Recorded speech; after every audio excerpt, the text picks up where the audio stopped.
Tahuilah, kata Nabi SAW, sholat seseorang berjamaah di masjid, itu dilipat gandakan daripada sholat di rumahnya. Yang masih suka sholat di rumah, terutama laki-laki. Kalau perempuan memang lebih utama di rumah. Apakah boleh perempuan ke masjid? Boleh, malah dapat keutamaan juga.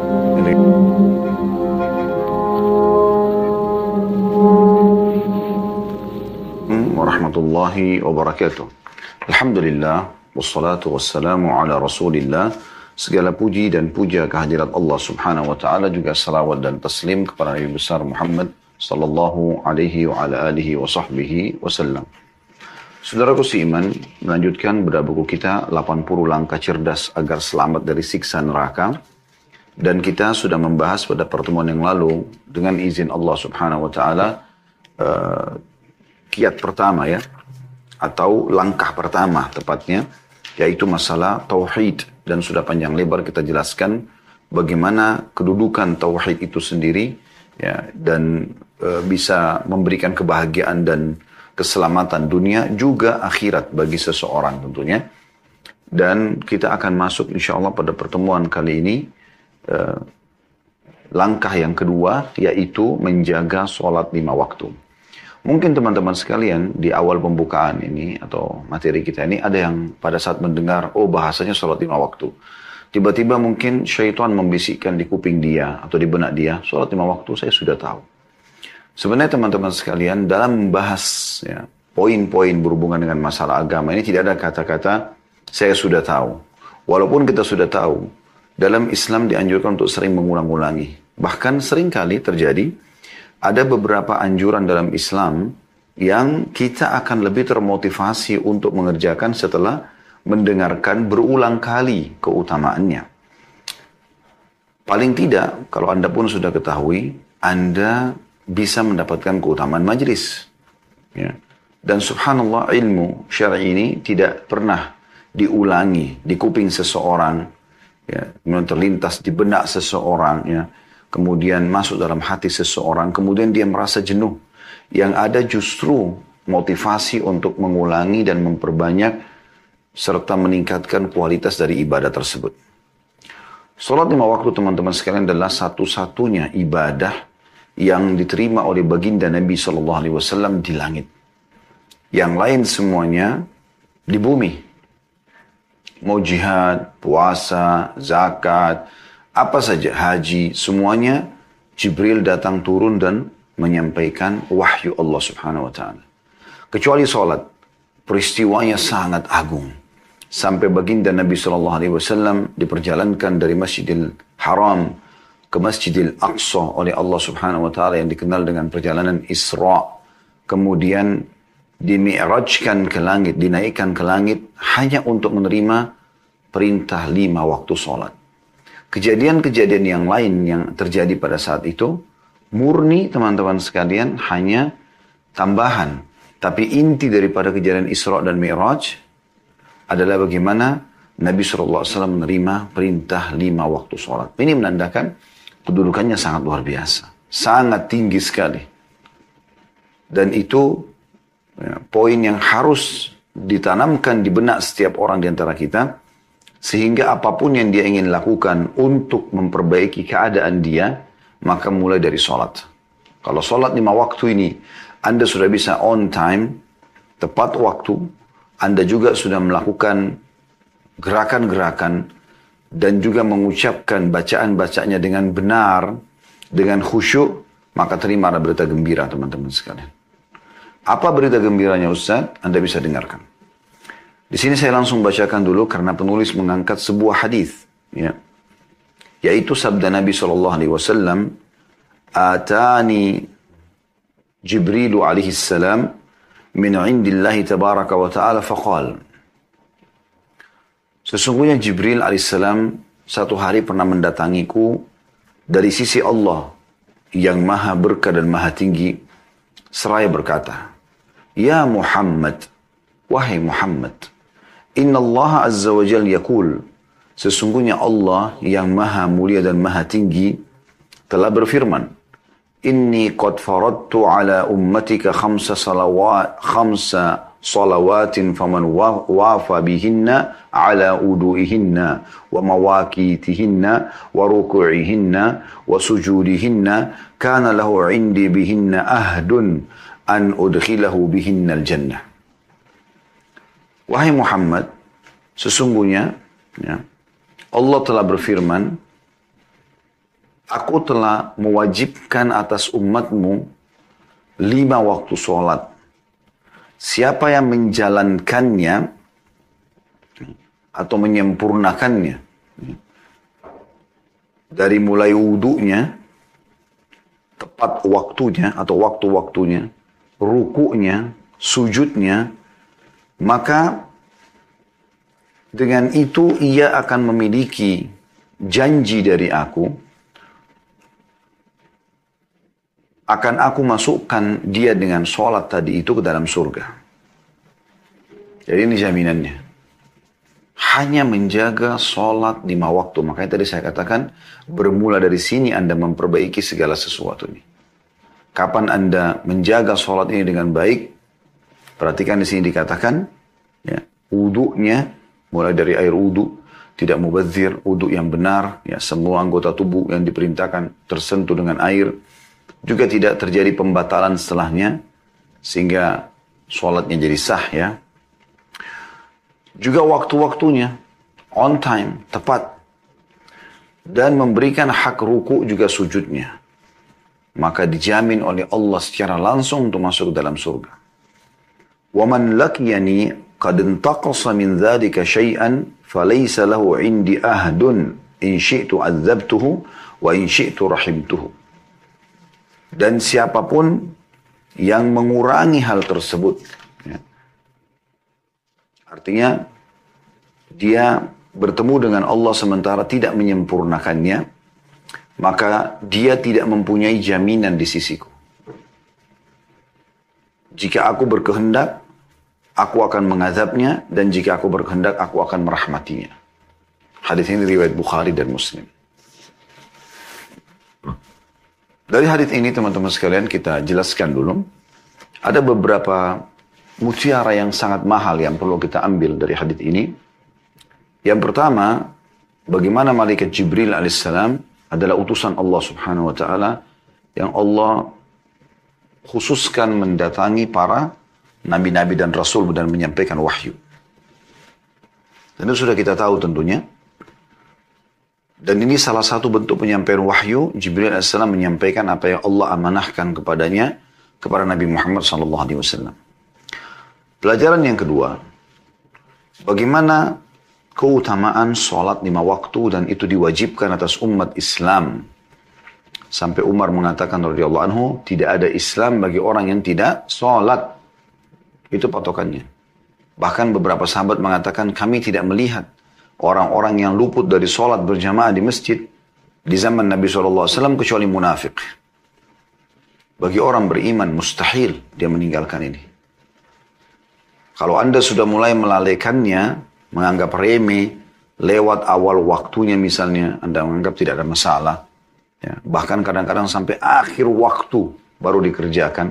Kalaupun dikerjakan buru-buru, sama sekali tidak memberikan hak. Padahal setiap gerakan dan bacaannya bernilai pahala di sisi Allah subhanahu wa ta'ala. Maka berarti Anda sudah mulai tergelincir, tanda kutip di sini, menuju kepada perbuatan-perbuatan orang-orang munafik yang Allah ceritakan dalam Al-Quran. A'udzu billahi minasyaitonir rajim wa idza qamu ila sholati qamu kusala yura'una an-nas wa la yadhkuruna Allah illa qalila. Kalau mereka mendirikan sholat maka mereka malas. Salah satu makna malas adalah menunda-nunda waktunya. Merasa ada yang lebih penting daripada sholat itu. Meeting kah, silaturahim keluarga kah, setir mobil kah, ngobrol sama teman kah, dan lain-lainnya. Ya. Maka mereka malas. Dan kalaupun mereka mengerjakan, mereka riya. Kalaupun mereka lakukan, maka mereka perindah karena manusia yang ada di sekitarnya. Dan mereka tidak berzikir kepada Allah kecuali sangat sedikit sekali. Jadi keutamaan sholat 5 waktu ini adalah sangat besar. Sebagaimana sudah kita jelaskan tadi. Ini Allah wajibkan. Pelajaran selanjutnya, yang ketiga adalah keutamaan atau hal-hal yang harus dijaga dulu dalam sholat. Wudu, waktu-waktunya, dan semua gerakannya, juga bacaannya. Kalau ini dipenuhi semuanya, wudu dengan tenang, dipastikan semua anggota tubuhnya tersentuh air, waktunya selalu tepat waktu, dan juga rukunya dengan tenang, juga sujudnya dengan tenang, maka dia akan mendapatkan jaminan surga. Dan siapa yang tidak menyempurnakan sholat ini, sengaja melalaikan wudunya, melalaikan waktunya, melalaikan gerakan dan bacaannya, menganggap remeh, maka tidak ada jaminan dari Allah Subhanahu wa Ta'ala baginya di hari kiamat, walaupun dia Muslim. Kemudian pelajaran yang terakhir, teman-teman sekalian, kita ambil dari hadis ini dulu sementara, nanti kita masuk lebih banyak syarahnya, yaitu keyakinan ahli sunnah wal jamaah, setiap murtakabul kabir atau pelaku dosa besar tidak divonis langsung masuk ke neraka di hari kiamat nanti, tapi dikenal dengan istilah tahta masyiatillah, di bawah naungan Allah. Insya adzabah, kalau Allah mau Allah siksa, wa insya ghafaralah, kalau Allah mau Allah maafkan. Dan itu diambil dari potongan akhir hadis ini. وَمَنْ لَكْيَنِي قَدْ انْتَقَصَ مِنْ ذَلِكَ شَيْئًا, dan siapa yang bertemu denganku, kata Allah SWT, sementara dia mengurangi sesuatu dari sholat 5 waktu itu, فَلَيْسَ لَهُ عِنْدِي أَهْدٌ, maka tidak ada jaminan di sisiku, إِنْ شِئْتُ أَذَّبْتُهُ, kalau aku mau aku siksa dia, وَإِنْ شِئْتُ رَحِمْتُهُ, dan kalau aku mau aku akan mengasihi dia. Ya. Jadi sebuah dalil ini yang diangkat oleh penulis tentunya, karena buku yang sedang kita bahas memang beliau meringkas, ya. Kita akan coba teman-teman lebih dalam masuk dan mengorek mutiara-mutiara tentang sholat ini. Terlalu banyak keutamaan yang bisa Anda dapatkan. Kita lihat misalnya, bagi orang yang mengumandangkan azan, dimulai dari situ. Begitu juga dengan orang yang menjawab azan sebagai panggilan, ya. Kemudian segera mengerjakan di awal waktu. Terutama bagi laki-laki berada di saf pertama masjid. Alhamdulillah sekarang sudah mulai terbuka masjid. Sudah mulai bisa dirapatkan saf, ya. Jangan sia-siakan itu. Beranjak daripada hadis Abu Hurairah radhiyallahu anhu. Renungi baik-baik ini. Bahwasanya Rasulullah SAW bersabda, "Lau ya'lamun nasu ma fi nida'i was-saffil awwal." Kalau seandainya manusia itu mengetahui apa yang Allah janjikan di azan, apakah itu jadi muazzinnya? Nanti akan kita bacakan juga hadis tentang keutamaan jadi muazzin, ataupun dia menjawab azan itu seperti yang diucapkan oleh muazzin, kemudian dia segera mengerjakan sholat. Begitu juga dengan saf pertama, maksudnya datang di awal waktu. Saf pertama awal waktu, bukan jemaah yang kedua, jemaah yang ketiga. Dan ini dimaksud juga di masjid, bukan di rumah, di saf awal masjid. Azan dia sudah masuk.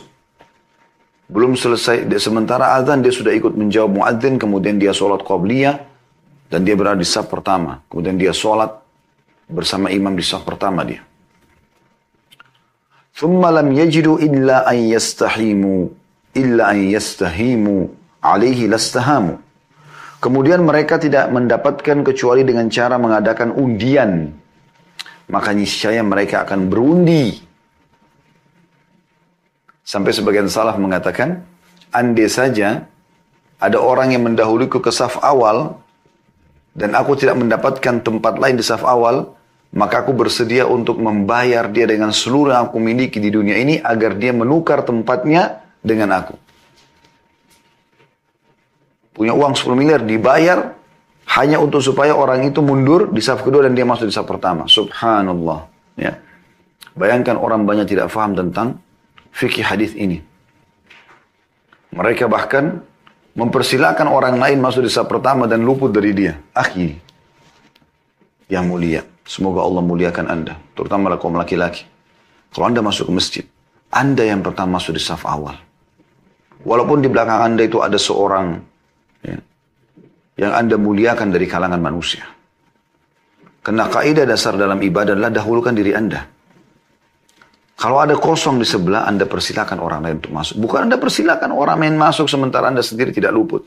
Bagaimana Anda mempersilakan orang mendapatkan pahala besar sementara Anda tidak mendapatkannya? Ini keliru. Ya. Seperti orang lagi jalan berdua sama temannya di mobil, kemudian temannya itu memberikan sedekah kepada fakir miskin. Lalu dia pikir, oh temannya sudah kasih, sudah selesai. Dia nggak usah kasih. Bagaimana bisa dia nggak tangkap dengan akal sehatnya, temannya mendapatkan pahala keutamaan bersedekah, sementara dia sendiri tidak bersedekah. Harusnya dia ikut mengerjakannya. Ya. Kemudian kata Nabi SAW, walau ya'lamuna ma fit tahjiri lastabaqu ilaihi. Dan kalau seandainya mereka tahu pahala yang dijanjikan balasan dengan bersegera mengerjakan sholat di awal waktu. Perhatikan sih, di awal waktu. Azan udah sholat. Maka mereka akan berlumba-lumba, bersaing untuk itu. Walau ya'lamuna ma fil atamati was subhi la'atauhuma walau habba. Walau habwa. Dan seandainya mereka tahu pahala yang tersimpan pada sholat isya dan subuh, berjamaah terutama, ya, maka mereka niscaya akan menghadirinya walaupun merangkak. Dan hadis ini hadis sahih riwayatkan Imam Bukhari dan Muslim. Ini luar biasa. Ya. Utamanya luar biasa. Bagi muadzin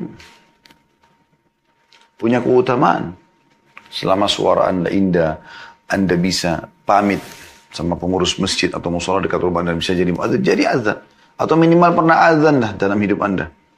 Karena punya keutamaan. Ini berhubungan dengan sholat tentunya azan ini. Perhatikan bahwasanya dalam riwayat Abdullah bin Abdurrahman bin Abu Sa'sa'ah dalam hadis yang sahih, ya, disebutkan oleh Al-Mundri dalam kitab At-Targhib Tarhibnya dan disahihkan oleh Syekh Albani, anna Abu Sa'id Al-Khudri radhiyallahu anhu qala lahu, bahwasanya Abu Sa'id Al-Khudri sahabat Nabi yang mulia berkata padanya, maksudnya berkata kepada Abdullah bin Abdurrahman ini, inni araka tuhibbul ghanama wal badiyah, aku melihat kau sangat suka sekali mengembala kambing dan juga kehidupan di padang pasir, badui. Fa idza kunta fi ghanamika aw badiyatika fa adzanta lis-shalah, kalau seandainya kau sedang mengembala kambingmu, dombamu, atau kau sedang berada di padang pasir sana, kemudian tiba waktu sholat, azanlah. Farfa' sautaka bin nida, keraskan suaramu dalam azan.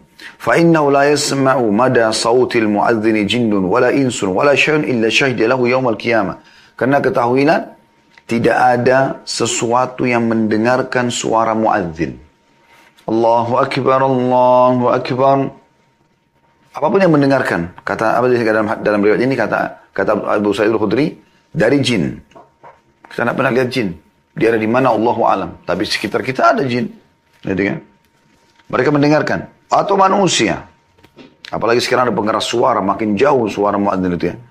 Atau apapun. Wala syai'. Di sini dikatakan. Segala sesuatunya. Dinding, udara, apa saja. Illa syahida lahu yaumal qiyamah. Kecuali akan menjadi saksi untuknya hari kiamat. Kalau memang orang ini telah azan. Dalam riwayat ini diriwayatkan oleh Bukhari, An-Nasai, juga Malik, ya. Selain Al-Mundri disebutkan dalam kitab Targhib Tarhibnya. Dan dalam riwayat Ibnu Majah ada tambahan, wala hajarun wala syajarun illa syahida lahu. Bahkan batu dan pohon pun yang mendengarkan pasti akan bersaksi untuk itu. Ini menandakan bahwasanya memang semua makhluk Allah itu mendengar walaupun benda mati depan mata kita seperti batu misalnya.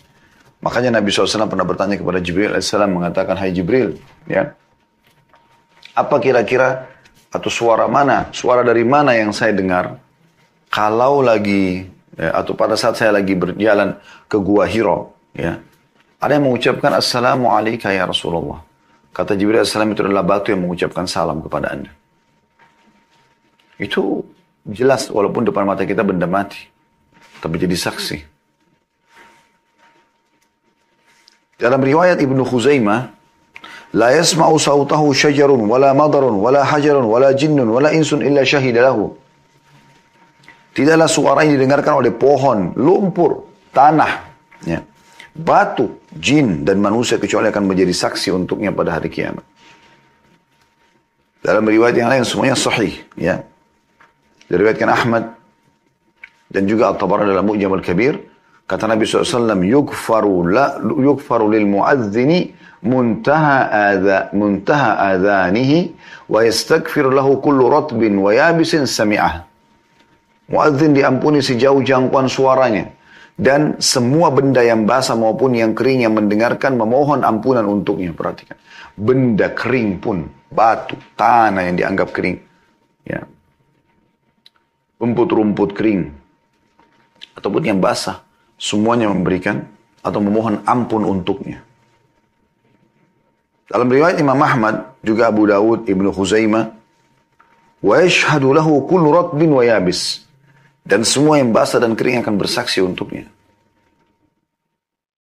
Dalam riwayat An-Nasai juga ada tambahannya, walahu mithlu ajri man shalla ma'ah. Dan dia akan panen pahala semua orang yang sholat bersamanya. Atau yang sholat karena mendengarkan azannya. Ini luar biasa keutamanya. Dan kita punya, alhamdulillah, keilmihan di negara kita teman-teman, kita bisa azan. Saya pernah ke Jordan, ya. Saya masuk ke satu masjid waktu itu mau sholat. Kemudian saya bicara, minta, saya lihat ada marbotnya datang, saya bilang, bisa nggak saya dari Indonesia, saya ingin mendapatkan keutamaan azan, saya mau azan. Kata dia, mohon maaf kami ada peraturan di Jordan ini, azan cuma dari masjid jami' besar. Kalau kayak kita di Jakarta dari Istiqlal. Udah, nanti yang lain pakai radio, azan itu terdengar seluruh kota Amman, ibu kota Jordania. Nanti iqamah, baru masing-masing muadzin di masjid mengumandangkan. Jadi azan itu dipanen oleh satu orang aja pahalanya. Coba bayangkan. Kita alhamdulillah masih bisa kita azan. Kita masuk di musola.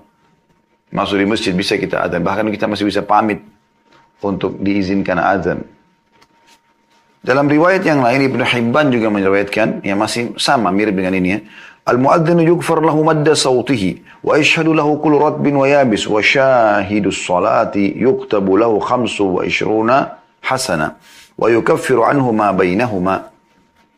Muadzin diampuni sejauh jangkauan suaranya. Semua yang basah dan yang kering bersaksi untuknya. Dan orang yang menghadiri sholat berjamaah ditulis untuknya 25 kebaikan. Dan dihapus darinya dosa yang ada di antara keduanya.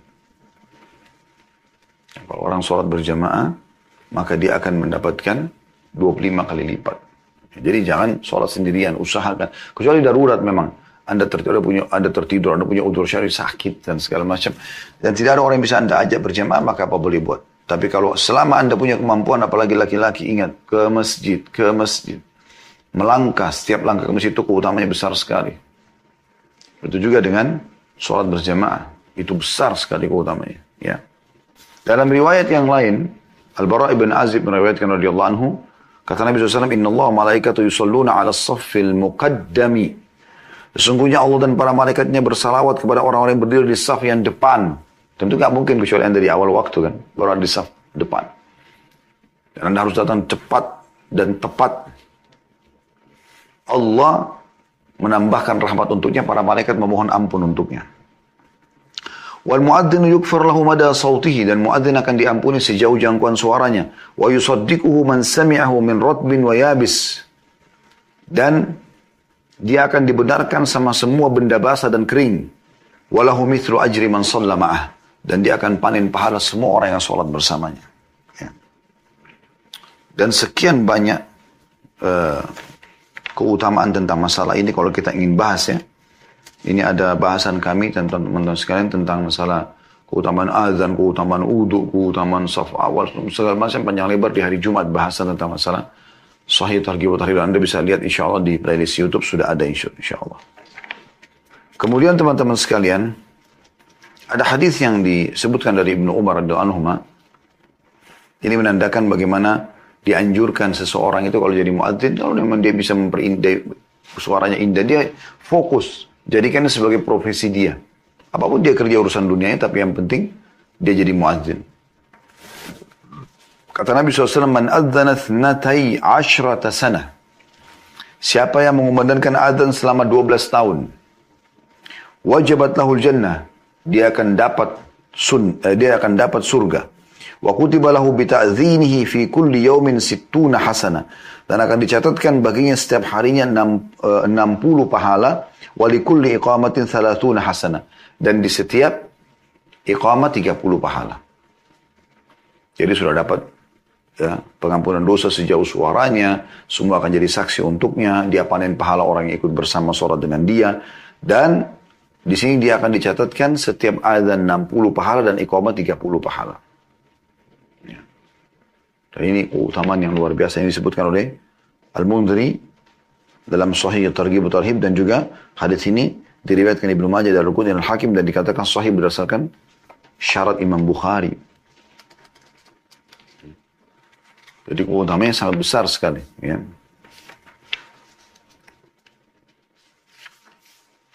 Kemudian juga anjuran untuk ke masjid, sholat. Kalau perempuan sholat di rumah. Ini banyak sekali hadisnya. Banyak sekali hadisnya. Yang luar biasa itu ada ancaman kalau Anda dengarkan azan lalu Anda masih lalai. Ini yang perlu kita titik beratkan. Karena keutamaan ke masjid sudah sering disebutkan. Tapi kita juga akan sebutkan habis ini insya Allah. Cuma ada riwayat yang perlu jadi renungan teman-teman sekalian. Hadis yang disebutkan oleh Al-Mundhiri dalam kitab Targhib Tarhibnya dan dihasankan oleh Syekh Albani dari Abu Hurairah radhiyallahu anhu, beliau berkata bahwasanya Rasulullah SAW bersabda, la yasma'un nida'u fi masjidi hadha thumma yakhruju minhu illa lihaja thumma la yarji illa ilaihi illa munafiq. Tidaklah seorang mendengarkan azan di masjidku ini kemudian dia keluar darinya kecuali untuk suatu hajat kemudian tidak kembali lagi melainkan pasti dia adalah seorang munafik. Hadis ini riwayat Tabarani. Artinya kalau sudah dengar azan, ada orang begitu, ketemu sama temannya di masjid. Azan dengar malah keluar dari masjid. Malah tinggalkan teras masjid, bukannya masuk sholat di dalam. Ya. Maka Nabi SAW, kalau ada orang begitu, kemudian dia pergi walaupun dia mau sholat di tempat lain, bisa dianggap dia munafik. Kenapa nggak sholat? Apa alasannya? Sampai pernah ditanyakan oleh seorang ikhwah kita, seorang asatidah bersama kami dulu kuliah di Madinah. Dia menanyakan kepada seorang masyayikh tentang masalah mana lebih utama? Saya sedang menuju ke Masjid Nabawi, pahalanya 1000 pahala, sholat di sana. Tapi sudah azan, kemungkinan besar saya kalau sampai Masjid Nabawi, saya masbuk 1 rakaat. Bila dibandingkan dengan saya sholat masjid yang saya temukan di pinggir jalan, yang mungkin keutamanya tidak sama dengan jumlah sholat di Masjid Nabawi, tapi saya tidak ketinggalan 1 rakaat pun. Maka jawabannya Syekh, tetap lebih afdal sholat awal waktu di masjid yang terdekat daripada orang yang masbuk, karena mendapatkan saf pertama, mendapatkan takbiratul ihram pertama imam, itu luar biasa. Walaupun Masjid Nabawi lebih punya keutamaan. Ini salah satu faedah yang penting untuk kita ambil. Dalam riwayat yang lain dari Utsman bin Affan radhiyallahu anhu bahwasanya Nabi SAW bersabda, "Man adrakahu al-adzanu fil masjid, thumma kharaja lam yakhruj li haja, wa huwa la yuridu ar-raj'ah, fa huwa munafiq." Barang siapa yang mendapatkan azan di masjid kemudian dia keluar bukan karena punya hajat, misalnya dia mau ke WC, kamar mandi, perlu hajat. Sudah azan tapi ya. Kalau belum azan beda, sudah azan. Dan dia tidak ingin kembali, memang tidak mau sholat, maka dia adalah seorang munafik. Hadis ini sahih di ghairihi, diriwayatkan oleh Ibnu Majah. Juga dalam riwayat lain Sa'id bin Musayyib rahimahullah mengatakan, la yakhruju minal masjid ahadun ba'da nida illa munafiq, illa ahadun akhrajathu al-haja wa huwa yuridu ar-ruju'. Tidak ada seorang pun yang keluar dari masjid setelah azan melainkan pasti dia seorang munafik, kecuali seseorang yang keluar karena hajat dan dia ingin kembali. Di sini diriwayatkan oleh Abu Daud. Ya. Ini ke masjidnya. Belum lagi antara azan dan iqamah, waktu mustajab doa, itu Anda bisa maksimalkan kalau ada di masjid. Ya. Kalau Anda mampir ke masjid, kehilangan ini. Ini sekaligus juga menepis was-was sebagian orang di antara kita. Sudah azan ya, sudah masjid, oh nanti aja masjid sana di depan deh. Saya dapat kok di sana lebih lama iqamahnya. Iya kalau dapat, kalau enggak. Gitu kan. Sekarang sudah azan, panggilan, selesai. Kerjakan di tempat yang terdekat. Kecuali memang Anda tahu memang masjid ini yang Anda mau sholat di dekat rumah atau dekat kantor ini cepat sekali. Dan di sana ada masjid yang lebih tenang. Anda bisa mendapatkan sholat qobliyah, Anda bisa doa di antara azan dan iqamah. Itu lain, Anda silahkan ke sana.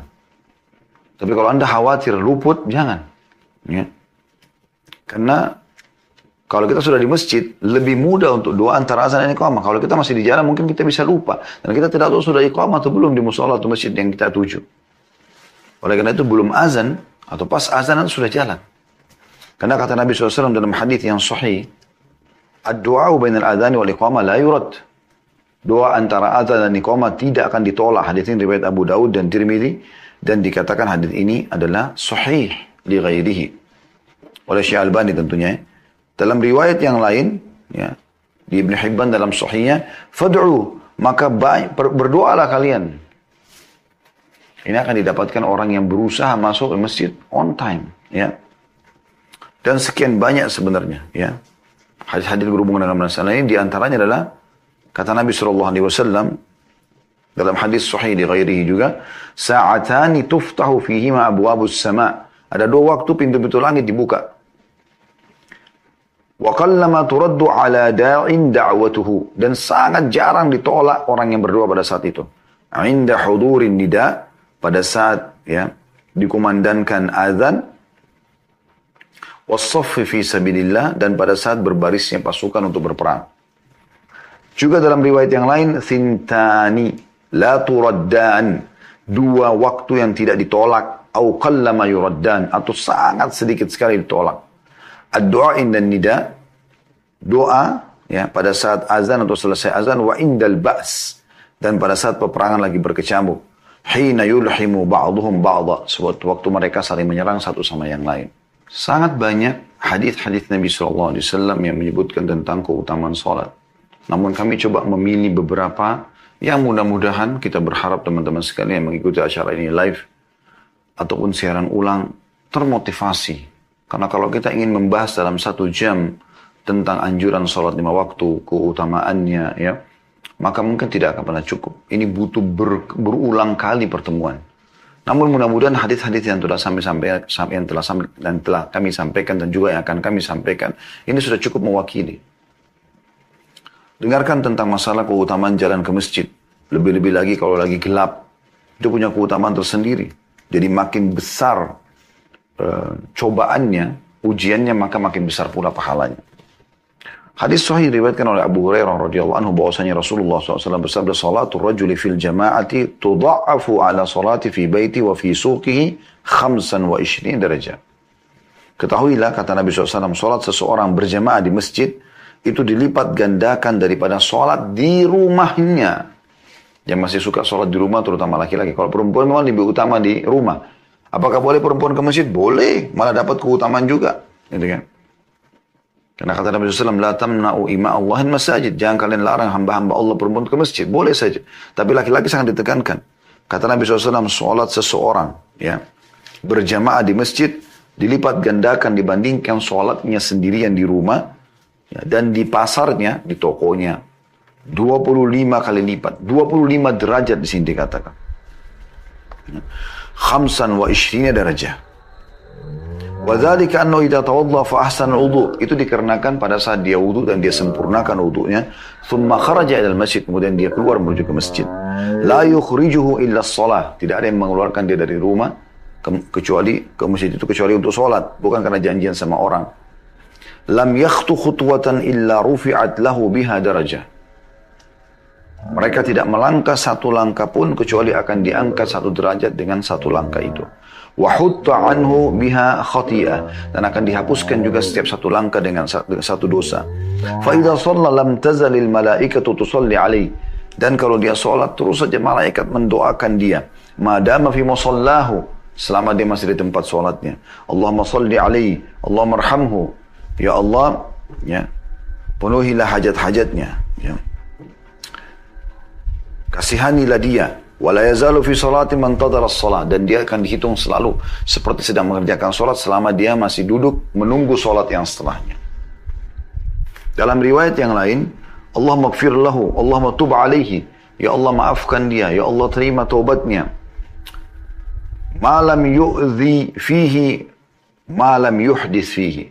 Selama dia tidak mengganggu ya, dan tidak berhadas di dalamnya. Artinya dia duduk dengan tenang berzikir kepada Allah SWT. Hadis ini riwayat Bukhari Muslim, Abu Daud, Tirmidzi, dan juga Ibnu Majah. Dalam riwayat yang lain disebutkan oleh Imam Malik dalam kitab Muwatta masih sama, man tawadda fa ahsana al-wudu, siapa yang wudu kemudian dia menyempurnakan wudunya, thumma kharaja 'amidan ila shalah, kemudian dia sengaja keluar untuk mengerjakan salat, fa innahu fi salatin ma kana ya'midu ila shalah, maka dia dihitung dalam sholat selama dia memang bermaksud untuk sholat. Wa innahu yuktabu lahu bi ihda khutwatayhi hasana. Dan akan dicatatkan dari kedua langkah kakinya, satunya adalah pahala. Wa yumha anhu bil ukhra sayyi'ah. Dan yang satunya akan dimaafkan satu dosa. Fa idza sami'a ahadukumul iqamata fala yas'a. Kalau salah seorang antara kalian mendengarkan iqamah, ya, maka jangan dia tergesa-gesa. Fa inna a'zamakum ajran ab'adukum dara. Ketahuilah orang yang paling besar pahalanya antara kalian yang paling jauh jaraknya dari masjid. Qalu lima ya Abu Hurairah. Maka mereka mengatakan, kenapa wahai Abu Hurairah? Qala min ajli kathratil khuta. Karena banyaknya langkah yang dia gunakan menuju ke masjid. Dalam riwayat Ibn Hibban disebutkan juga, kata Nabi SAW, min hina yakhruju ahadukum min manzilihi ila masjidi. Dari pertama kalian keluar dari rumah kalian ke masjidku ini, farijulun taktubu lahu hasana. Maka satu kakinya akan dicatatkan satu pahala. Warijulun tahuttu anhu sayyi'ah hatta yarji'. Maka yang satu kakinya akan menghapuskan satu dosa gitu ya. Sampai dia pulang. Nah, jadi ini pahalanya berarti pada saat dia pergi dan dia pulang. Jadi dua-duanya bukan cuma sekedar pergi sholatnya. Pada saat dia pulang pun. Jadi Abu Hurairah menganjurkan banyak langkah menuju ke masjid. Dan juga begitu pada saat pergi. Pada saat pulang pun sama. Sesuai dengan hadis yang hasan. Diriwayatkan oleh Imam Ahmad dan At-Tabarani juga Ibn Hibban. Abdullah bin Amr radhiyallahu anhu meriwayatkan sabda Nabi SAW, man raha ila masjidil jama'ati fa khutwatun tamhu sayyi'atan wa khutwatun taktubu lahu hasanatan zahiban wa raji'a. Barang siapa yang berangkat ke masjid untuk berjamaah, maka satu langkah menghapus satu kesalahan dan langkah lainnya ditulis satu kebaikan, pulang dan pergi. Dua-duanya. Dalam riwayat yang lain dengan sanad sahih dari Utsman bin Affan radhiyallahu anhu, dan ini diriwayatkan oleh Ibnu Khuzaimah dalam sahihnya, bahwasanya Nabi SAW bersabda, man tawadda fa asbaghal wudu, siapa yang wudu dan dia menyempurnakan wudunya, thumma masya ila salatin maktubah, kemudian dia pergi mengerjakan salat 5 waktu. Kemana? Ke masjid. Fa shallaha ma'al imam, ghufira lahu dhanbu. Kemudian dia salat bersama imam, maka dibersihkan dosanya yang pernah dia lakukan. Ini luar biasa. Hadis yang lain hasan di ghairi, dan ini hadis mulia sekali. Ya, sangat menyentuh kalau anda gunakan keimanan mendengarkannya. Sa'id bin Musayyib rahimahullah, seorang tabi'in mengatakan, hadara rajulan minal ansaril maut. Faqal, seorang laki-laki dari Ansar pernah menghadapi kematian. Sambil dia berkata, inni muhaddithukum hadithan ma uhaddithukumuhu illa ihtisaba. Aku akan menyampaikan kepada kalian sebuah hadis dan aku tidak menyampaikan kecuali hanya karena berharap pahala di sisi Allah. Jadi orang sahabat ini sudah mau meninggal, gitu kan. Sami'tu Rasulullah sallallahu alaihi wasallam yaqul, aku telah mendengarkan Rasulullah SAW bersabda, idza tawadda ahadukum fa ahsana al-wudu. Kalau salah seorang dari kalian berwudu dan dia menyempurnakan wudu, thumma kharaja ila shalah, kemudian dia keluar mengerjakan salat, kemana? Ke masjid. Lam yarfa' qadamahul yumna, dia tidak mengangkat telapak kaki kanannya, illa kataballahu azza wa jalla lahu hasana, kecuali Allah catatkan baginya satu pahala. Walam yadha' qadamahul yusra, dan belum dia meletakkan kaki kirinya kecuali illa hattallahu azza wa jalla anhu sayya, kecuali dihapuskan dengannya satu dosa. Kecuali Allah yang Maha Mulia dan Maha Tinggi menghapuskan dengannya satu dosa. Fal yuqarrib ahadukum aw yuba'id, maka hendaklah seseorang dari kalian mendekatkan dan menjauhkan tempat tinggal dari masjid. Ya.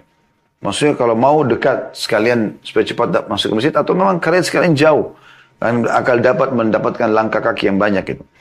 Fa'in atal masjidah fa shalla fi jama'atin ghufira lahu. Kalau dia datang ke masjid dan kemudian dia salat berjamaah, maka diampuni dosanya.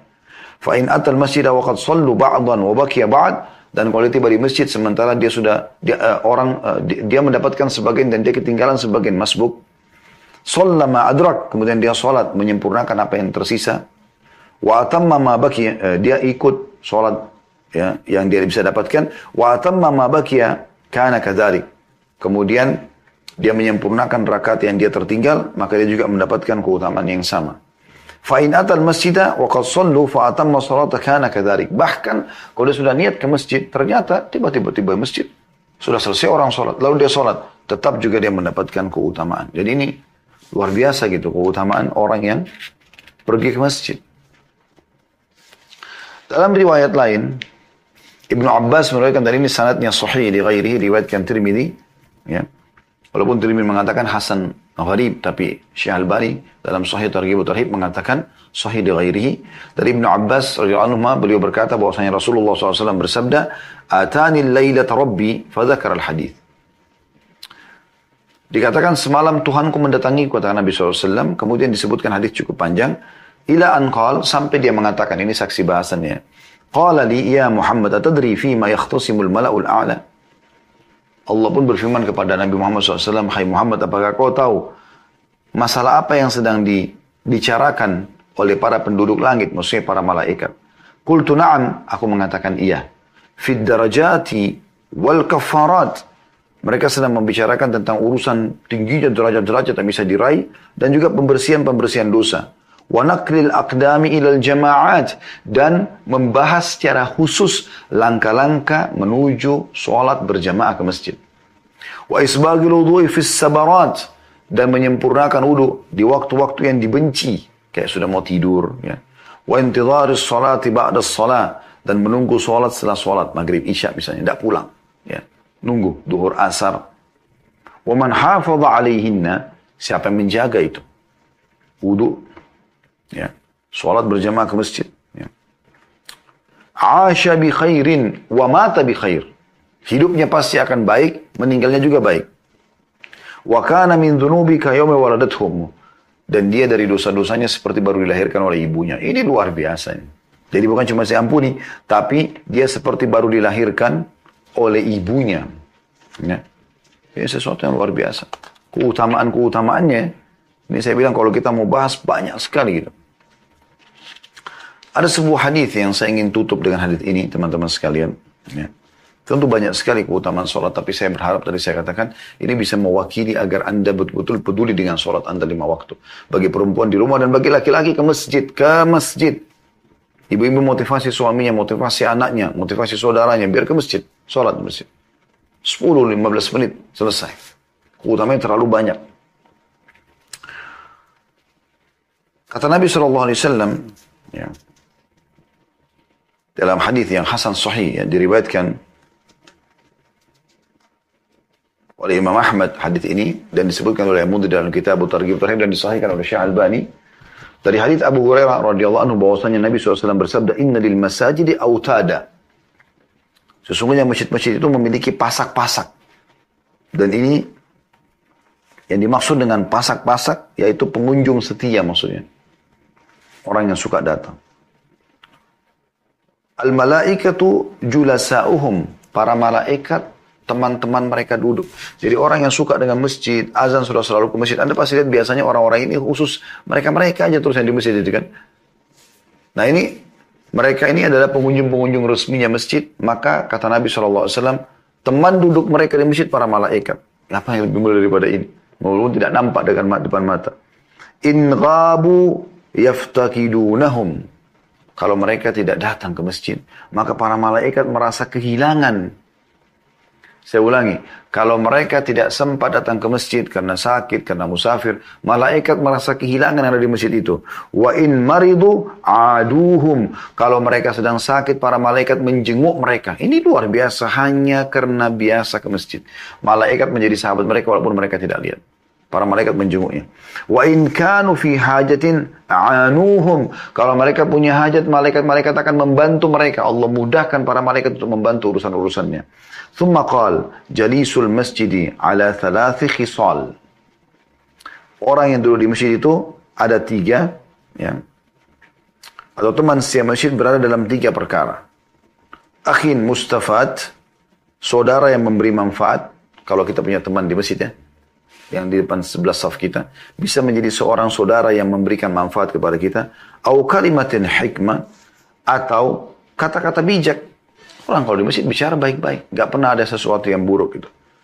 Au rahmatin muntadarah, atau rahmat yang dinantikan. Ini hadis luar biasa keutamaannya gitu. Dalam riwayat yang lain, lafaz yang lain, inna lil masajidi autada. Sungguh masjid-masjid itu punya pengunjung-pengunjung setia. Hum autaduha, Ya. Mereka lah pasak-pasaknya masjid itu. Lahum julasa'u minal malaika. Mereka punya teman-teman duduk para malaikat. Fa in ghabu sa'alu anhum. Kalau mereka tidak hadir, para malaikat sibuk menanyakan tentang keberadaannya. Wa in kanu marda a'aduhum. Kalau mereka sakit dijenguk oleh para malaikat. Wa in kanu fi hajatin a'anuhum. Kalau seandainya ya, mereka sedang punya hajat, maka dipenuhi oleh para malaikat atau dibantu oleh para malaikat tersebut. Dalam riwayat lain dari Abu Darda dikatakan, ya, dan ini diriwayatkan oleh Tabarani, al-masjidu baitu kullu taqi. Masjid adalah rumah setiap orang yang bertakwa. Nah, tentu yang saya bilang tadi banyak sekali keutamaannya tentang masjid ini. Kalau kita mau bacakan hadisnya mungkin bisa ratusan bahkan ribuan hadis. Tapi mudah-mudahan ini sudah mewakili insya Allah.